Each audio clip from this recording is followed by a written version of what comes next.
warahmatullahi wabarakatuh. Kembali lagi bersama saya Ana Hoyatul Uswa di program Kuliah Ramadan. Tentunya masih di Jawa Pos Radar Semeru TV. Untuk pemirsa di rumah, bagaimana kabarnya?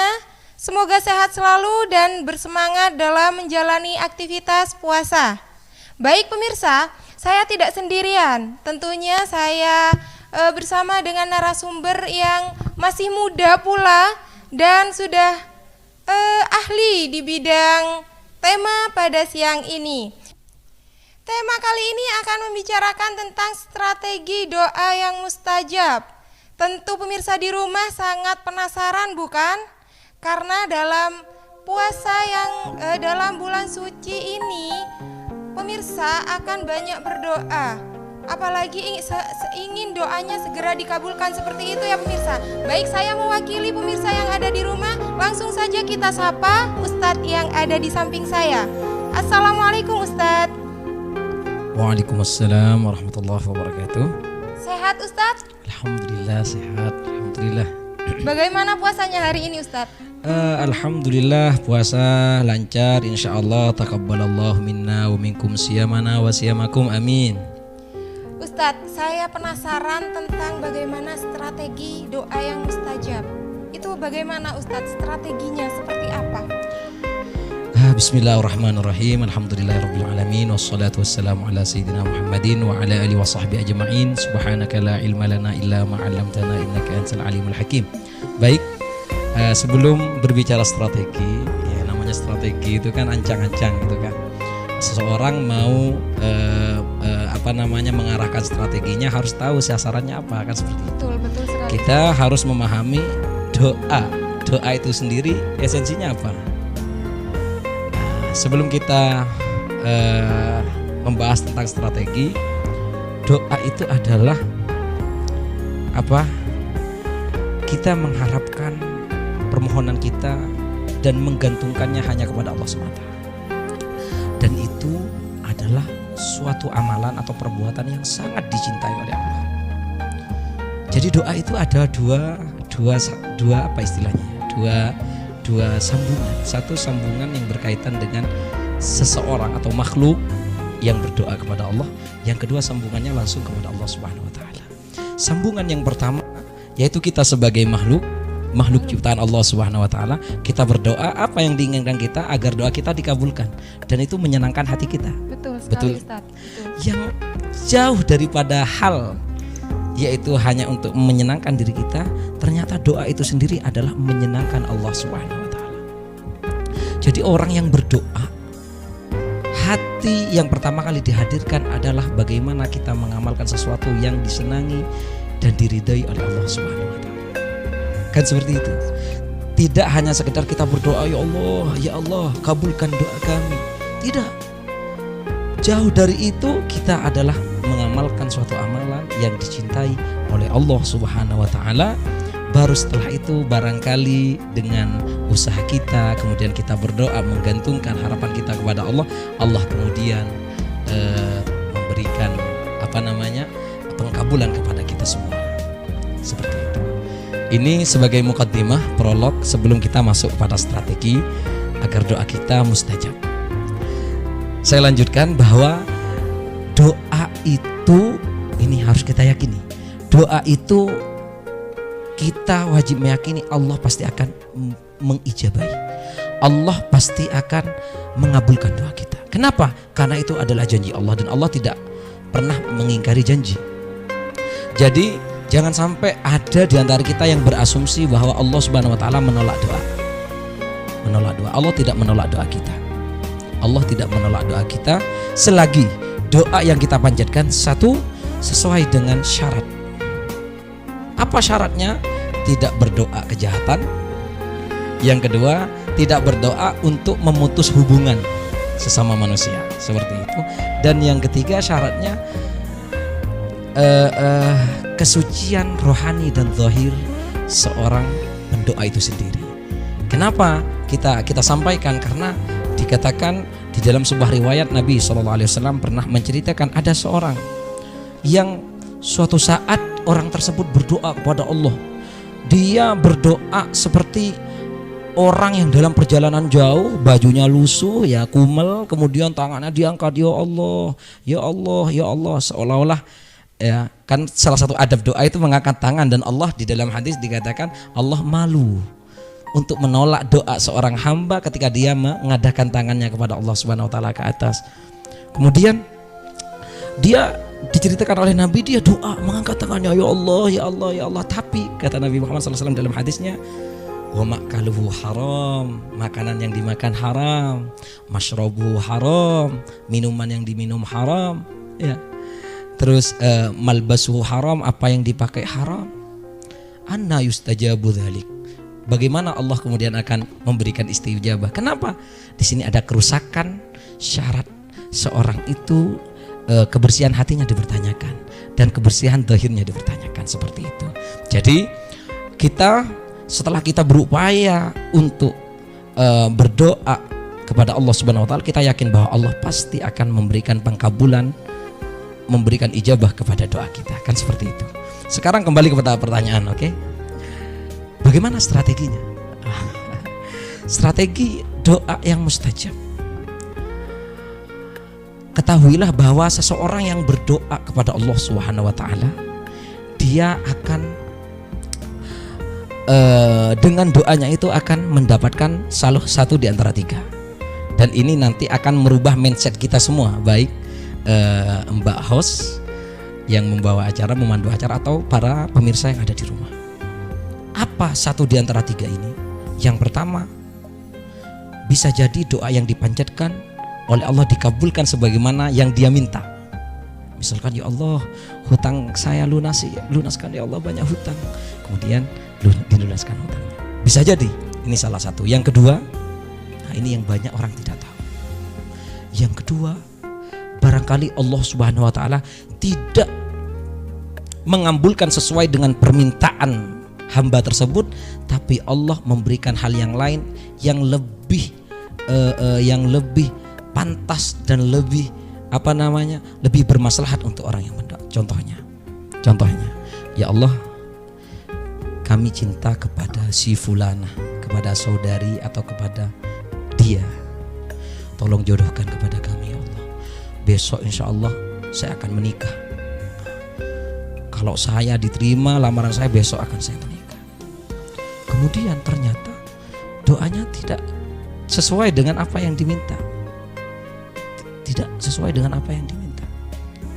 Apa ternyata di balik itu Allah menyelamatkannya dari musibah. Artinya apa?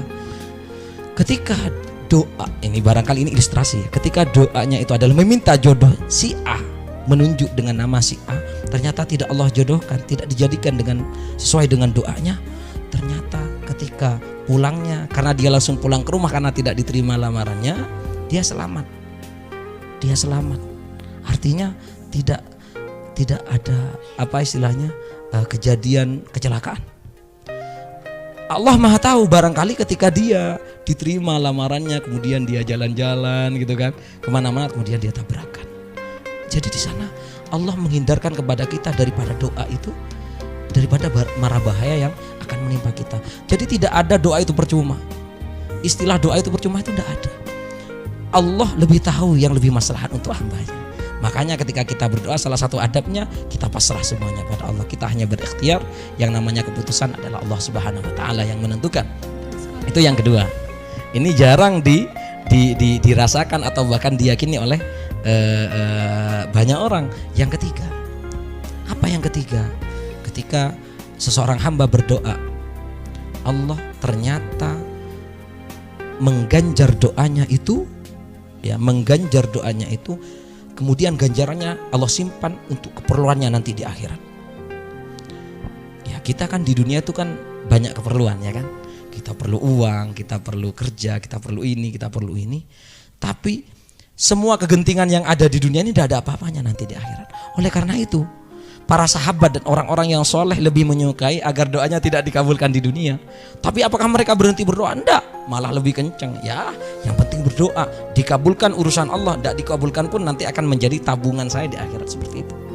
Jadi mereka para sahabat Nabi dan orang-orang yang soleh mengharapkan bahwa suatu saat nanti doanya akan bermanfaat nanti di hari akhirat yang akan bisa menyelamatkannya dan bisa memuluskan perjalanannya menuju surga Allah Subhanahu wa taala.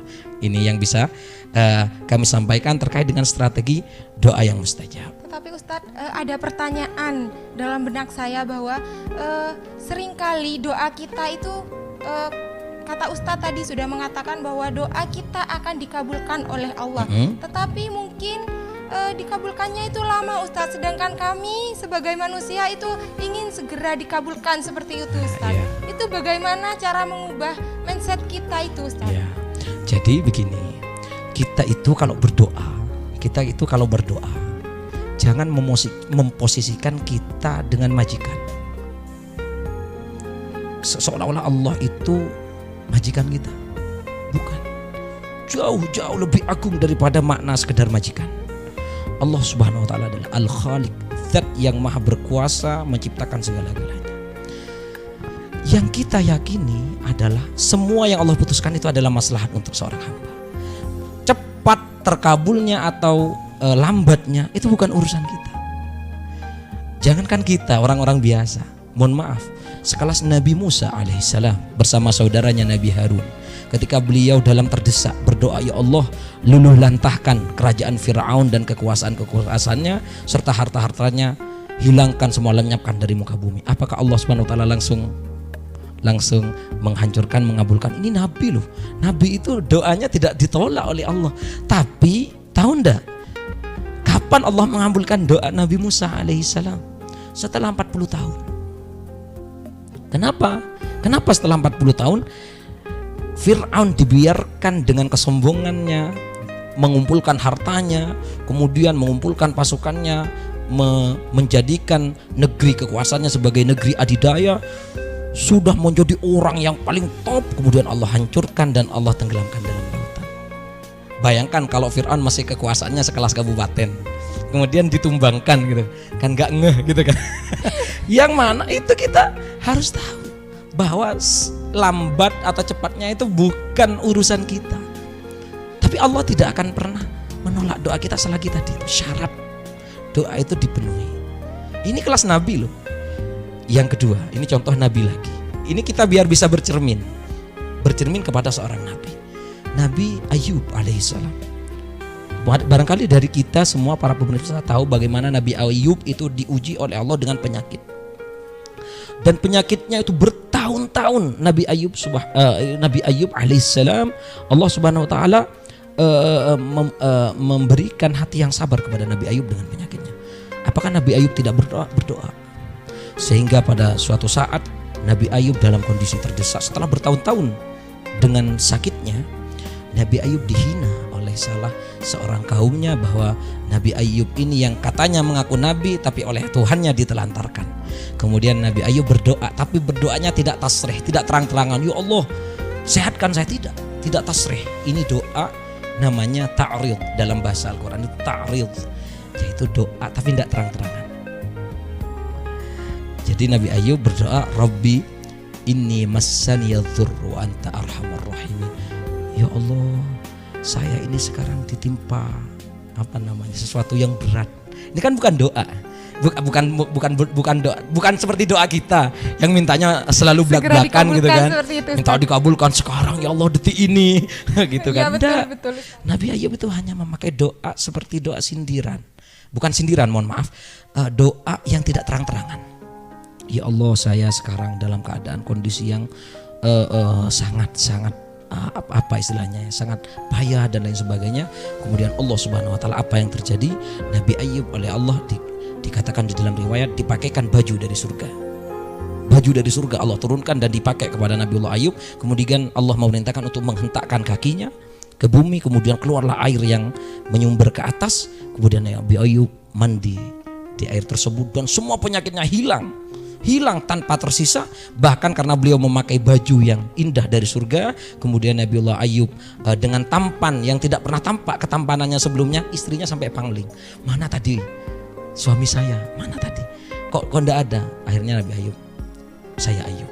Seperti itu bisa kita petik hikmahnya bagaimana Nabi Ayub bertahun-tahun dalam kesabaran, kemudian Allah mengabulkan doanya. makanya tidak ada doa yang sia-sia. Ini sangat menggetarkan hati saya, Ustadz. Baik, Ustadz. Nah, untuk yang selanjutnya saya ingin menanyakan, saya membaca bahwa doa itu adalah otak ibadah. Itu maksudnya seperti apa, Ustadz? Doa sebagai otak ibadah. Sepertinya ini seru, Ustadz, untuk dibahas. Oke. Bismillahirrahmanirrahim. Ini yang Anda baca itu adalah hadis Nabi.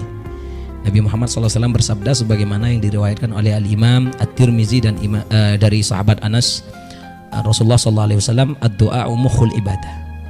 Beliau bersabda bahwa doa itu adalah otak ibadah. Sebenarnya ini sudah saya jawab, sudah saya singgung dari awal, tapi lagi-lagi tidak dengan pembahasan yang tasrih, tidak dengan pembahasan yang gamblang. Kenapa doa itu dikatakan sebagai mukhul ibadah? Karena doa itu adalah suatu amalan penghambaan seorang hamba kepada Allah Subhanahu wa taala yang senantiasa menggantungkan setiap harapan hamba tersebut hanya kepada Allah. Yaitu melalui doa itu. Bayangkan orang yang tidak berdoa oleh Al-Quran dikatakan sebagai orang sombong. Ud'uni astajib lakum. Allah memerintah, ayo berdoa, meminta kepadaku, aku akan mengijabahi doamu. Kemudian Allah melanjutkan dalam ayat selanjutnya bahwa orang yang tidak mau berdoa dia termasuk orang yang sombong. Jadi sombong itu adalah sifat paling tercela, ya kan?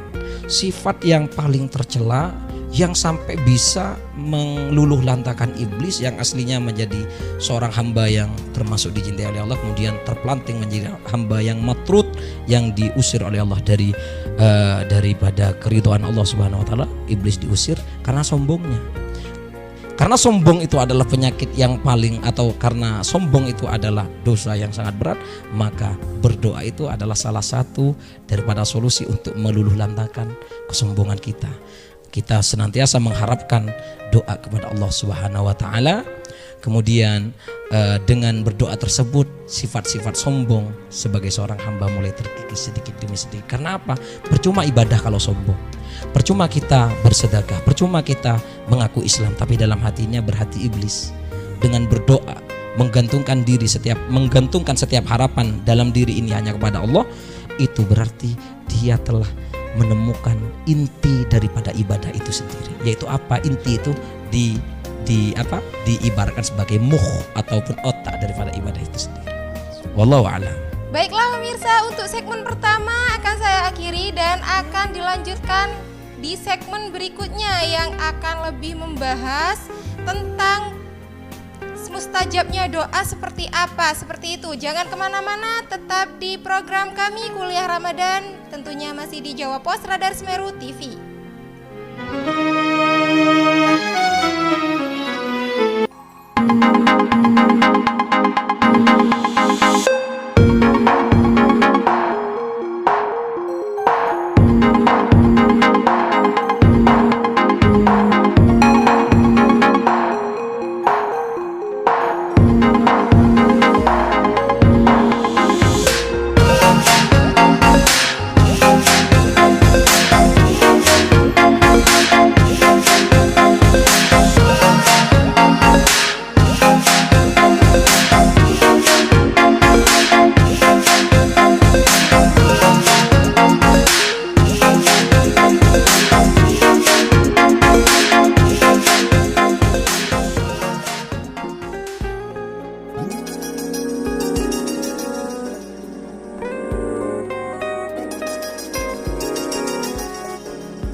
Setiap umat muslim di dunia pasti memiliki keinginan mengunjungi Baitullah dalam perjalanan haji atau umroh.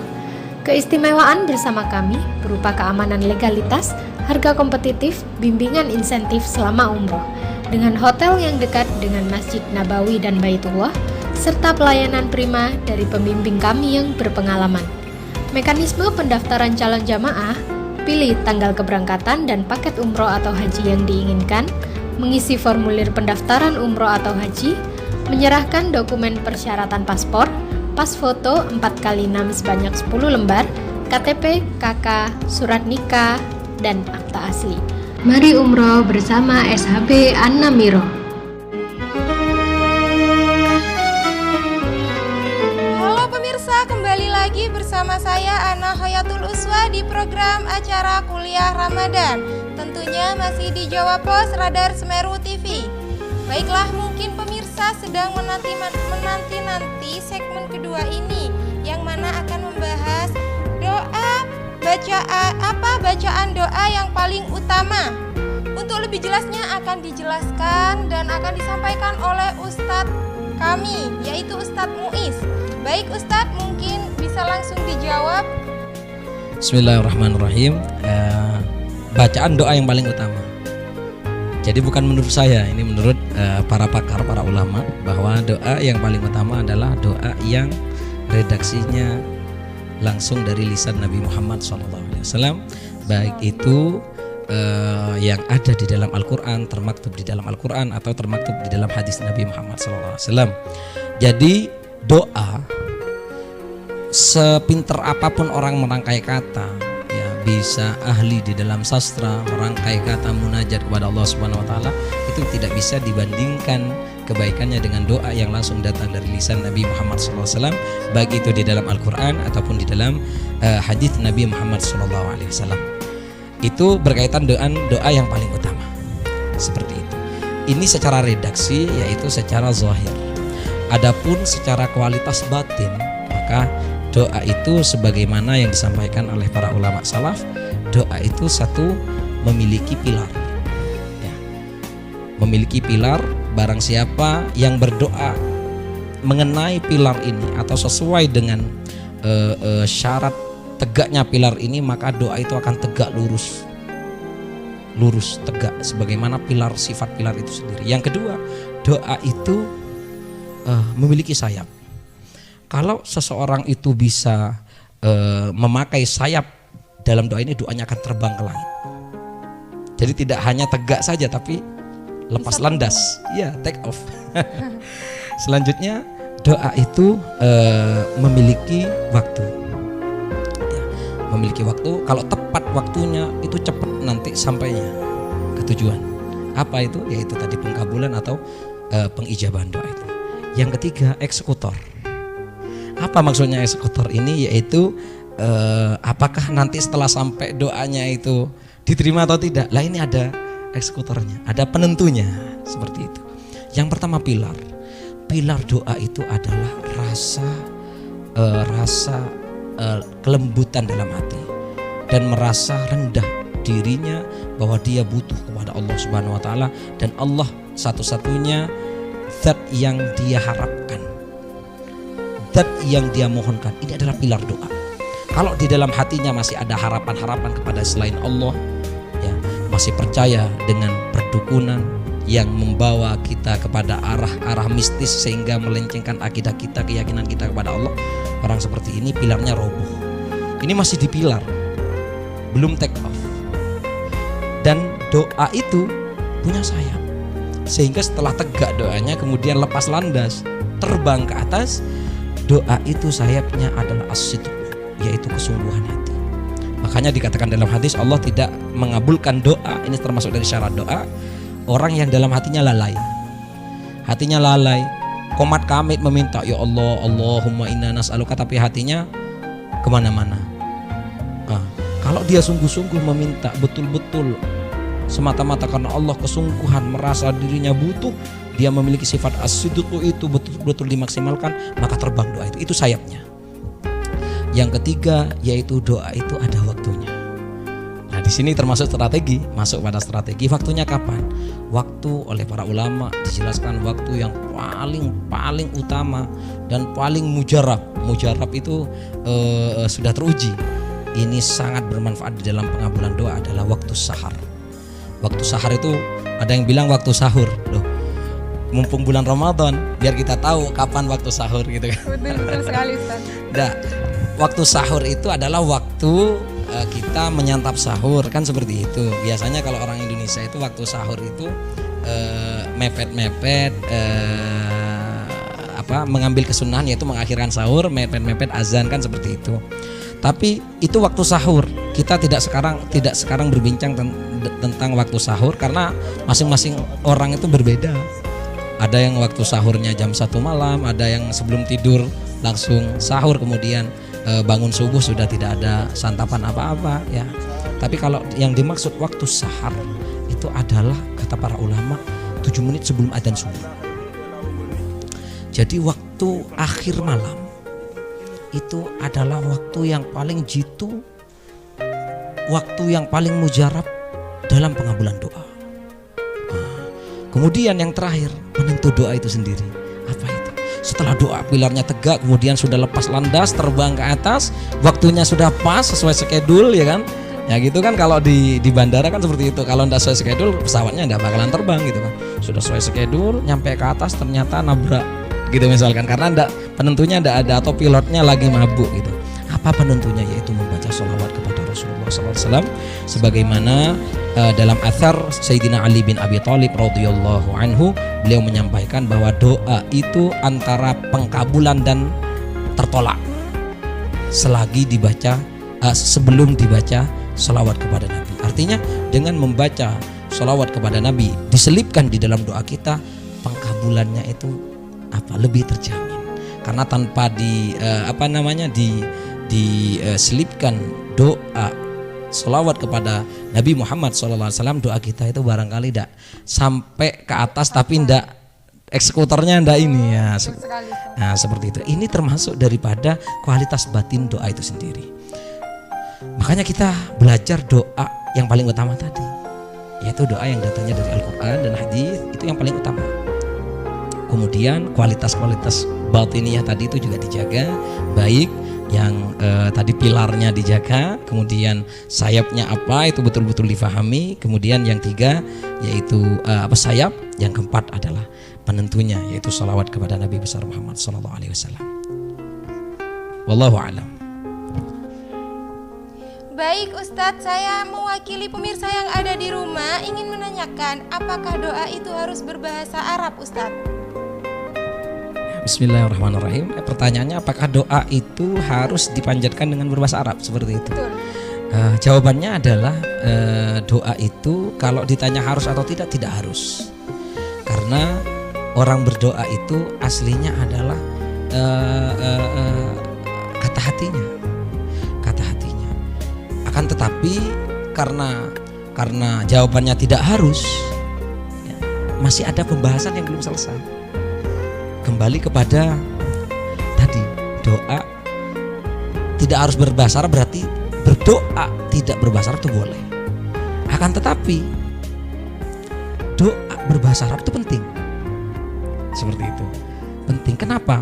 Karena ada doa-doa tertentu yang kalau orang itu berdoa dengan redaksi doa ini memiliki sir atau rahasia tersendiri. Contohnya Nabi Dhunnun, Nabi Yunus ibnu Matta. Beliau tahu enggak kenapa bisa selamat di dalam perut ikan? Karena membaca doa. Apa tahu enggak doanya? Saya tidak tahu Ustaz. Doanya yaitu la ilaha illa anta subhanaka inni kuntu minadz zalimin. Ini doanya Nabi Yunus alaihissalam berbahasa Arab, dan pengkabulannya beliau bisa hidup di dalam perut ikan selama dengan waktu yang lama. Contohnya lagi, ada doa di dalam Al-Quran yang ketika Nabiullah Adam alaihissalam memanjatkan doa tersebut, Allah Subhanahu wa taala langsung mengumumkan bahwa ini doa mendatangkan maghfirah, ampunan dari Allah Subhanahu wa taala. Apa doanya? Ya kan? Doanya Nabiullah Adam alaihissalam ada di dalam Al-Qur'an dan itu berbahasa Arab. Dan banyak doa lagi yang Nabi ajarkan di dalam hadis, dikatakan bahwa barang siapa yang berdoa idza du'iya bihi istajabah wa idza sa'ala bihi a'ta, itu dalam hadis, orang yang berdoa memakai redaksi doa ini itu berbahasa Arab akan langsung diberikan istijabah oleh Allah doanya, dan kalau minta apapun Allah berikan permintaannya. Maka dari itu belajar doa berbahasa Arab itu penting. Dan yang tidak kalah penting daripada doa-doa itu sendiri, ada guru yang mengajarkan. Siapa guru tersebut? Guru yang memegang tali keilmuan bersambung dengan Rasulullah SAW. Jadi keilmuannya itu tidak hanya sekedar baca seperti orang baca majalah, nemu kemudian dicoret, ditulis, dibaca-baca lagi. Tapi di situ karena ini berkaitan dengan sir amalan sebuah doa atau wirid atau zikir, ilmu tersebut secara redaksi diterima melalui lisan seorang guru yang mentalqin, kemudian sirnya juga diturunkan sebagaimana itu diturunkan kepada guru sebelumnya menurunkan kepada guru-guru sebelumnya sampai kepada Rasulullah. Ini yang tidak kalah penting. Satu, berbahasa Arab tidak wajib, boleh tidak berbahasa Arab, tapi doa dengan redaksi berbahasa Arab penting. Yang tidak kalah penting yaitu adalah guru yang bisa menyampaikan, mengantarkan kita kepada sir daripada doa tersebut, sehingga kita bisa lebih mudah untuk diijabahi doa kita oleh Allah Subhanahu wa taala. Wallahu taala alam. Baik Ustadz, mungkin ada pesan untuk pemirsa yang ada di rumah Ustadz? Baik, sebagai closing statement, saya Al-Fakir Ilallah mengajak kepada diri saya sendiri dan kepada para pemirsa yang ada di rumah bahwa doa itu adalah selain harapan terkabulnya, dan itu adalah subjektif dari diri kita. Ada jauh yang lebih penting daripada hal itu, yaitu bahwa amalan ini adalah amalan yang sangat dicintai oleh Allah. Jangan pernah berhenti berdoa, karena berdoa itu tidak ada yang namanya sia-sia. Tidak ada doa itu sia-sia. Doa, karena doa itu merupakan bentuk sejati penghambaan kita kepada Allah yang senantiasa mengharapkan dan menggantungkan harapan dan impian kita hanya semata-mata dari Allah Subhanahu wa taala. Ini yang bisa saya sampaikan kepada para pemirsa sekalian. Mohon maaf apabila ada kesalahan kata. Semoga dari Al-Fakir sendiri bisa mengamalkan apa yang disampaikan, ya, bisa mengambil manfaat daripada pertemuan kita pada siang hari ini, dan semoga semua yang mendengarkan dimanapun pemirsa berada mendapatkan kucuran barakah dan rahmat dari Allah Subhanahu wa taala. Amin ya rabbal alamin. Baiklah pemirsa, dapat saya simpulkan bahwa doa adalah implementasi dari penghambaan kita yang sejati terhadap Allah. Jadi untuk pemirsa di rumah, jangan berhenti berdoa sebelum dikabulkan, karena doa tidak ada doa yang tidak dikabulkan. Seperti itu pemirsa. Mungkin hanya sekian perjumpaan kita di tema kali ini. Jangan lupa selalu ikuti kuis yang akan diberikan oleh narasumber kami di kuliah Ramadan. Tentunya masih di Jawa Pos Radar Semeru TV. Terima kasih. Wassalamualaikum warahmatullahi wabarakatuh.